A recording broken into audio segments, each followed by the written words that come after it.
front tank and edge up to the tank and unload it. Yes.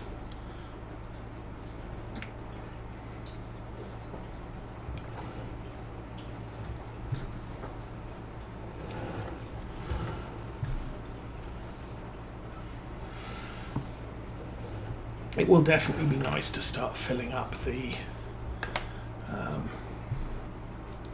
shed bays, because right now this farm is looking a little bit scant on equipment.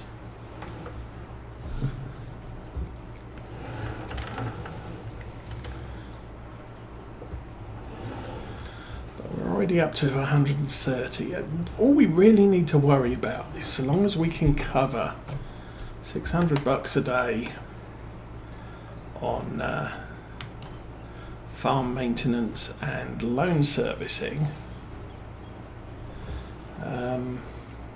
everything else should be okay. So we covered that for today.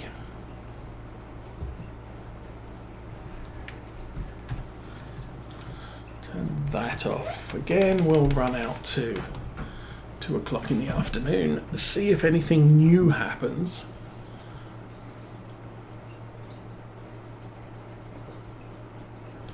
And if it doesn't, we'll jump back in the Land Rover and drive back home again. Sadly, stuff is a little slow when you start up this way. And it was one of the things I said was going to be a thing as we were closing down Oakfield Farm. We're hard mode, start from scratch. So it takes a while to get your feet under you. But so long as we don't do anything stupid, the farm won't end as a disaster.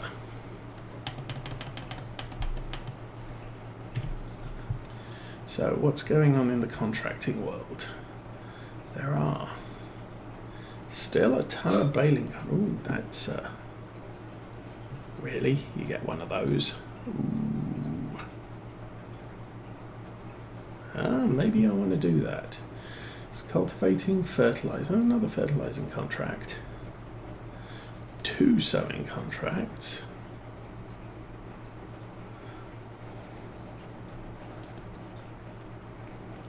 I'm thinking that might be a thing to do. Field 114 should be down towards the store, and we are going to need to borrow the equipment. But you've got a baler wrapper, bale collector and trailer.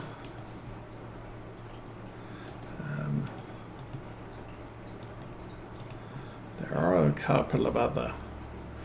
I'm just going to do the one, and we are going to borrow the equipment. So I need to get down to the store. Of course, it's raining.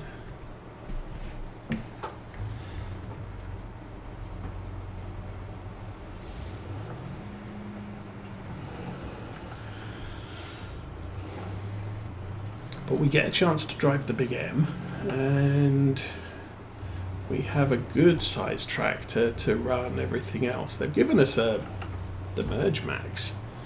I don't know why we need that, because obviously the Big M has its own swather.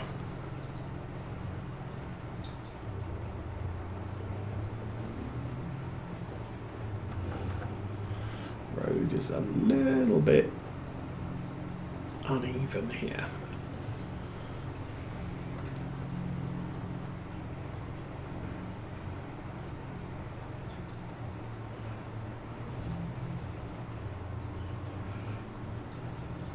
Notice you start turning right and all of a sudden the camber tips further to the left.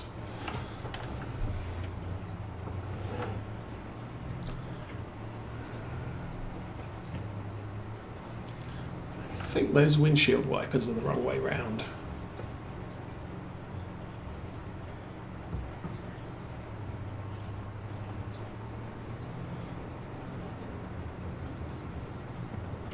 Oops. Because that's going to make it so the top right hand side of the window is covered in rain.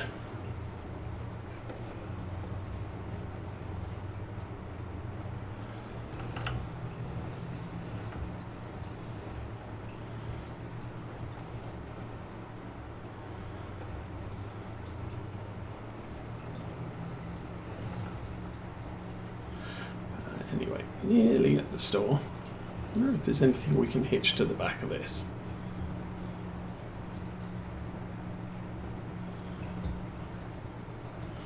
And there's all our equipment.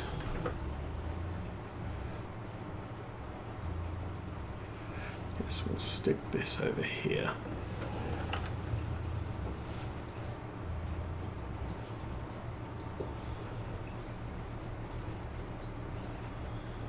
And engine off, jump out.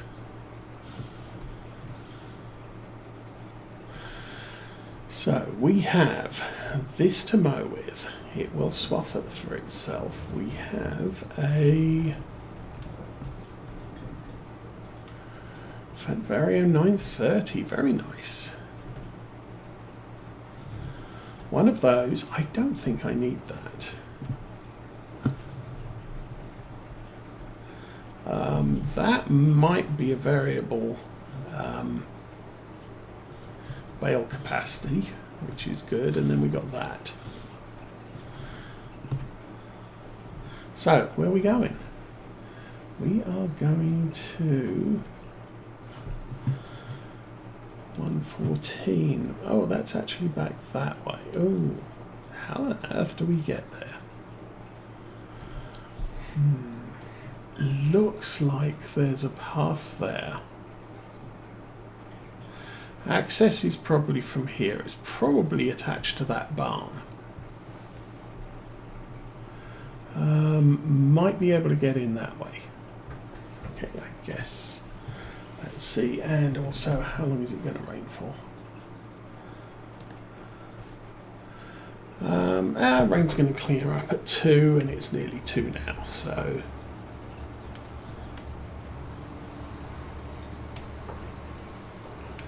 I think we're probably going to be okay. Oh. Yeah. Problem with this thing is its rear steering. So if you do hit a wall, you can't turn to drive away from it. You have to reverse out back from it. I wasn't paying attention to that. So, question, do we have access on the left here? Sure looks like it. That's a little bit 120-degree turn or something like that. Now, if I can wrangle a run left, right here. Yep, this looks like a good approach. Actually, this is a nice looking option for a farm.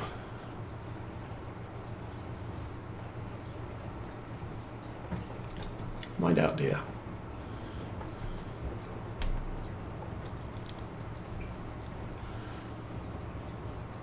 Maybe, though we're actually on the outside of the farm.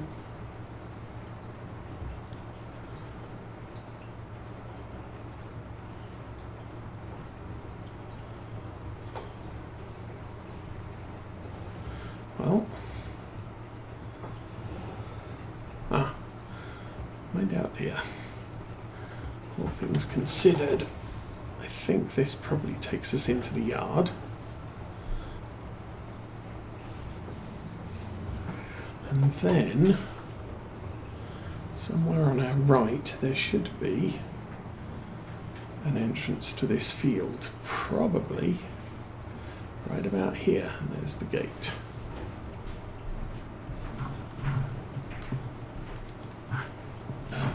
And this is going to be a big field. Guess we can turn the beacon off. Okay, this thing we're just going to have to drive into the field and position. So yeah, sheep maybe.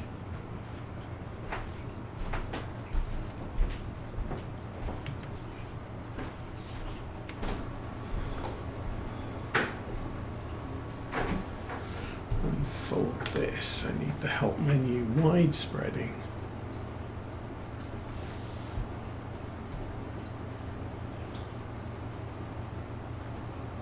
Control Y.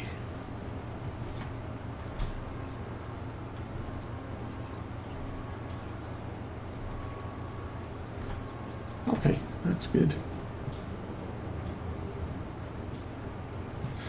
Turn that off.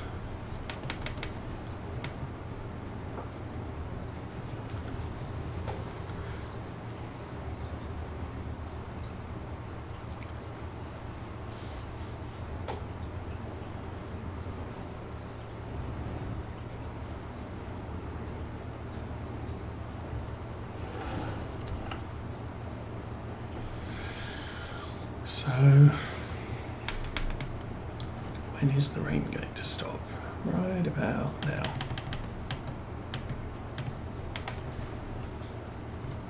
Alrighty, let's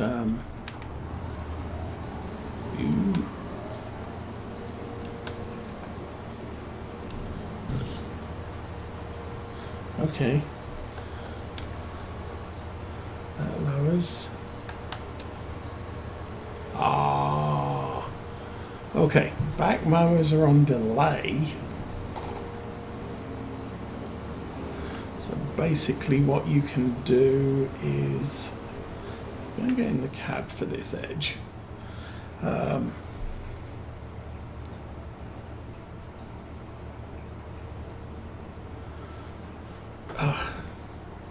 not entirely a good thing.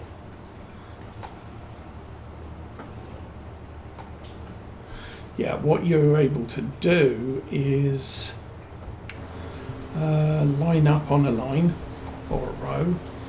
You position the front mower and get that all set up, and as soon as you press go, you lower the mower, drive, and as you're driving, when the rear mower units get to the point where your front mower was, they will lower as well. So you end up with a straight, theoretically a straight line of cut grass from your edge.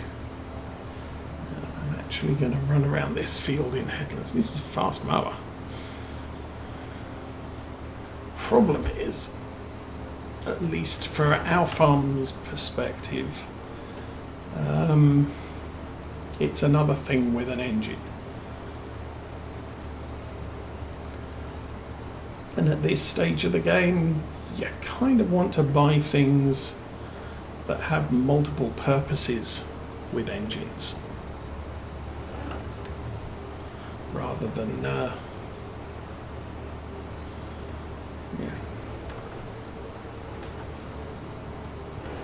buying this might mean I can't afford another tractor. And it would be far more useful to have two tractors than it would to have a mowing device and a tractor as separate entities. We could cut the close the gate, I guess. I'm not going to bother.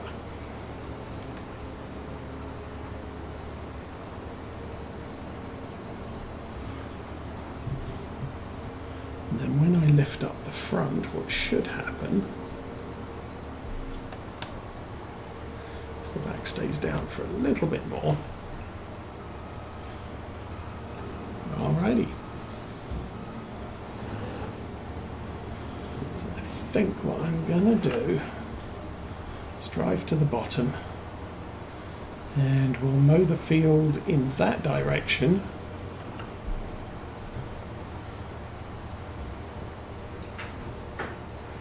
Till we get back to the entrance. That's a good swath. Okay then.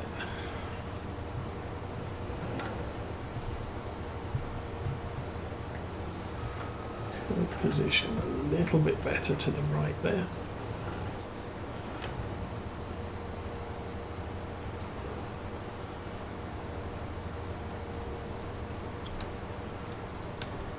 Oh. I messed that up.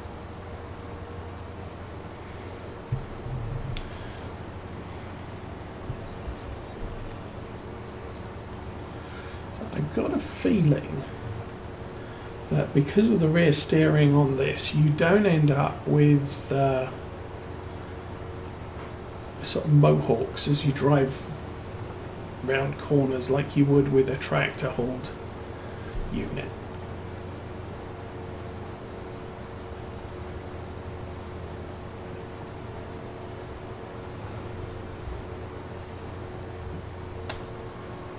Because that's usually a bit of an issue. Well, there we go.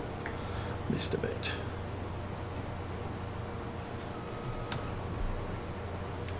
So lower the front power. There we go.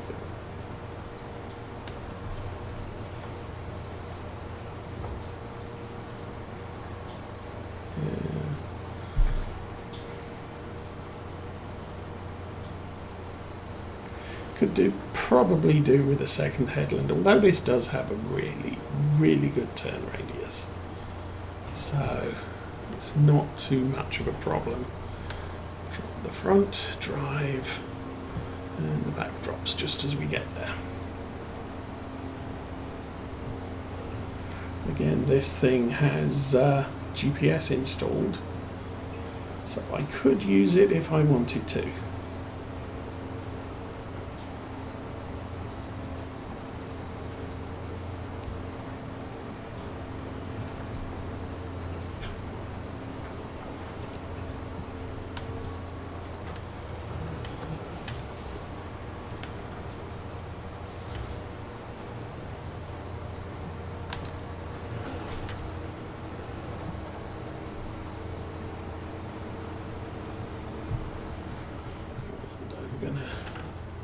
Zoom out the shoe.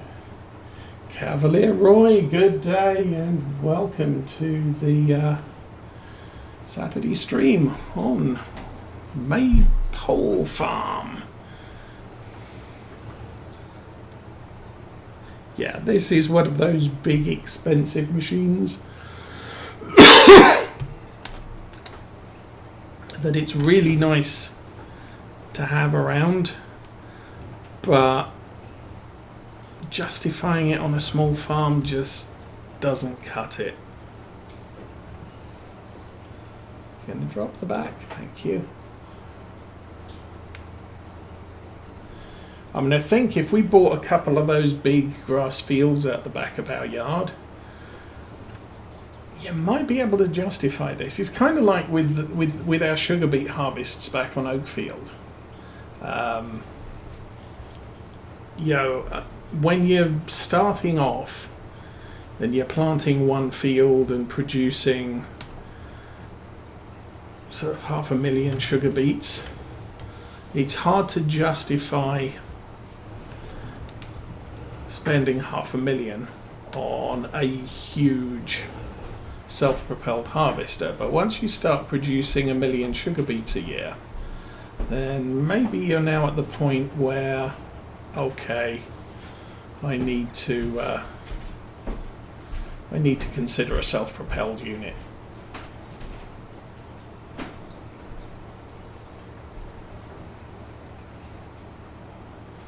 And yeah, same with potatoes. Cotton is, I don't want to get into cotton until such time as I can actually afford to lavish 500,000, 750,000 on a harvester. With regular crops, you can get away with, in some cases, less than 100,000 for a new, a small, older harvester. And then later on, expand it as you get more land and don't have the time to harvest it all. Which is kind of what we did on Oakfield. We went for many, many years with something. Small fan harvester with a 25-foot header, and right towards the end we basically justified getting a 35-foot header and larger harvester for the tank.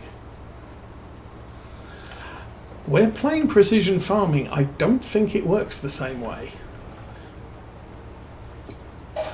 That said, well, No, I played Calmsden with without precision farming. I got a contract and delivered to the BGA and ended up with the BGA filled up on the first delivery, and still some loose bales sat in the BGA drop point because there were too many for the BGA to absorb. And it told me, yeah, you're done with the contract, and so I had somewhere in the region of 78 free bales. But when you get to precision farming, one, the yield is lower compared with how much you need to deliver. So it's quite frequently very close to 99-98%. So a small field can be a challenge because you're trying to make up that last bale just to get the contract done.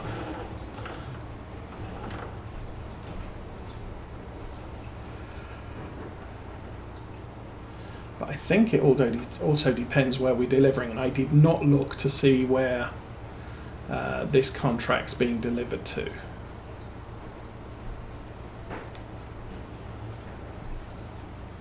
Of course, the problem with having this vehicle is we don't have anything to... I like to keep the mower attachments at the field just in case I need to hunt for another 200 litres just to finish off that last bale. And since this is a self-propelled mower, we might need to walk back to the store to grab their nice big tractor. We'll see. I mean, the great thing is this is going to be a fast contract because we can skip the windrowing and we can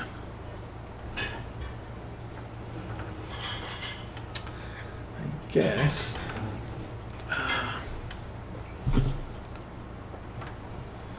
what I probably should do here, do another headland because of those trees there. They're a little bit awkward.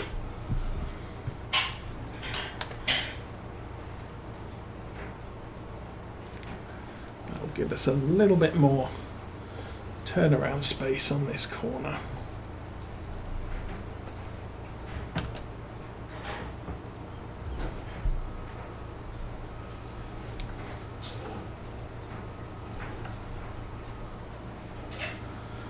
I don't think it's that far to the store, so we're probably okay.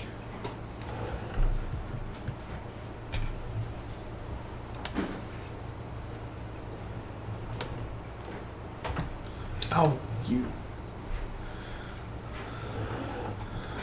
maroon. Okay, let's try that one again. Drop and drop. Still getting used to the auto drop on the second.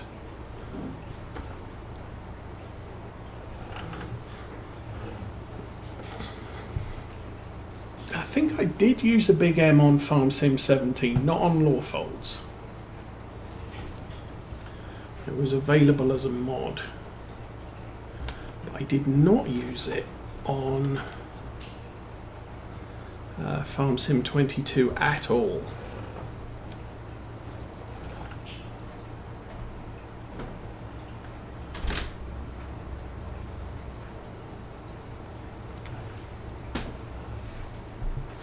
It may be okay. It may be an issue with delivering to the BGA because the BGA has a capacity limit because it's a production facility. Now, I think a lot of production facilities do have an issue where the contract might say, "Oh, you're going to produce 100,000 litres." You need to deliver 90,000. Oh, but it's to a production facility, so it can only deliver 50, in which point you get 50 free instead of the 10 you'd normally expect, type of thing.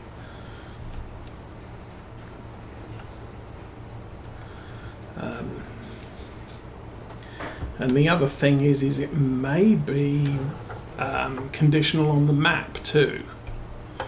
Okay, this is gonna be a little more tricky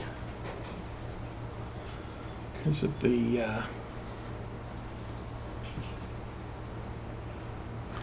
how the field edge slopes away from us along here. Still, I think we can go up and down at least once. Maybe twice. I could probably do this a little bit more accurately running... Oops. Running the GPS. But... Or not accurately, but more efficiently. I do have a little bit of an overhang on the left side running in this direction.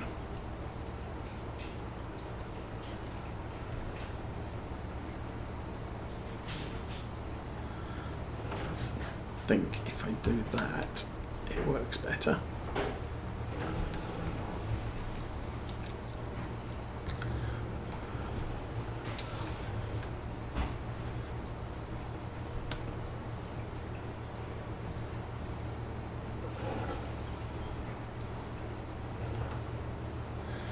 Alrighty.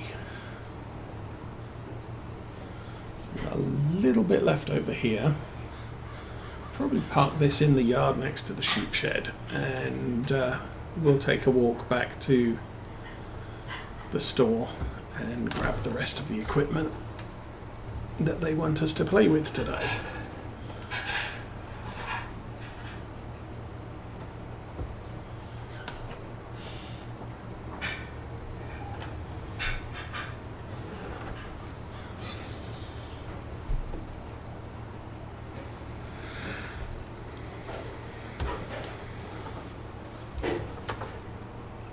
And just enough.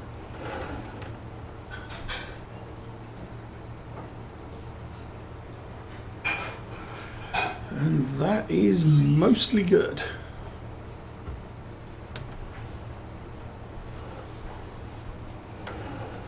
Alrighty.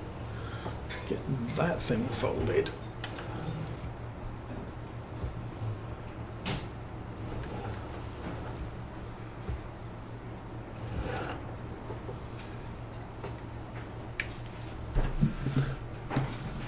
Okay.